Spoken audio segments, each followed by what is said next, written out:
റോമർക്കെഴുതിയ ലേഖനം 8-ാം അധ്യായം 1 മുതൽ 11 വരെയുള്ള വാക്യങ്ങൾ. അതുകൊണ്ട് ഇപ്പോൾ ക്രിസ്തുയേശുവിലുള്ളവർക്ക് ഒരു ശിക്ഷാവിധിയുമില്ല.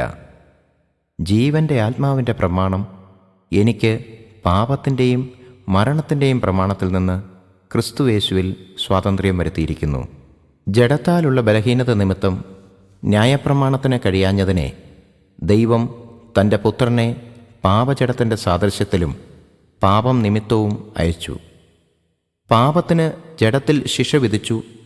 ജഡത്തെയല്ല, ആത്മാവിനെ അത്ര അനുസരിച്ചു നടക്കുന്ന നമ്മിൽ ന്യായപ്രമാണത്തിൻ്റെ നീതി നിവൃത്തിയാകേണ്ടതിന് തന്നെ.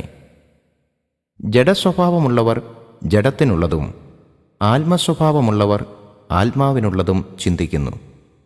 ജഡത്തിൻ്റെ ചിന്ത മരണം, ആത്മാവിൻ്റെ ചിന്തയോ ജീവനും സമാധാനവും തന്നെ. ജഡത്തിൻ്റെ ചിന്ത ദൈവത്തോട് ശത്രുത്വമാകുന്നു. അത് ദൈവത്തിൻ്റെ ന്യായപ്രമാണത്തിന് കീഴ്പ്പെടുന്നില്ല, കീഴ്പ്പെടുവാൻ കഴിയുന്നതുമല്ല. ജഡസ്വഭാവമുള്ളവർക്ക് ദൈവത്തെ പ്രസാദിപ്പിപ്പാൻ കഴിവില്ല. നിങ്ങളോ ദൈവത്തിൻ്റെ ആത്മാവ് നിങ്ങളിൽ വസിക്കുന്നു എന്നു വരികിൽ ജഡസ്വഭാവമുള്ളവരല്ല, ആത്മസ്വഭാവമുള്ളവരത്രേ. ക്രിസ്തുവിൻ്റെ ആത്മാവില്ലാത്തവൻ അവനുള്ളവനല്ല. ക്രിസ്തു നിങ്ങളിലുണ്ടെങ്കിലോ ശരീരം പാപം നിമിത്തം മരിക്കേണ്ടതെങ്കിലും ആത്മാവ് നീതി നിമിത്തം ജീവനാകുന്നു.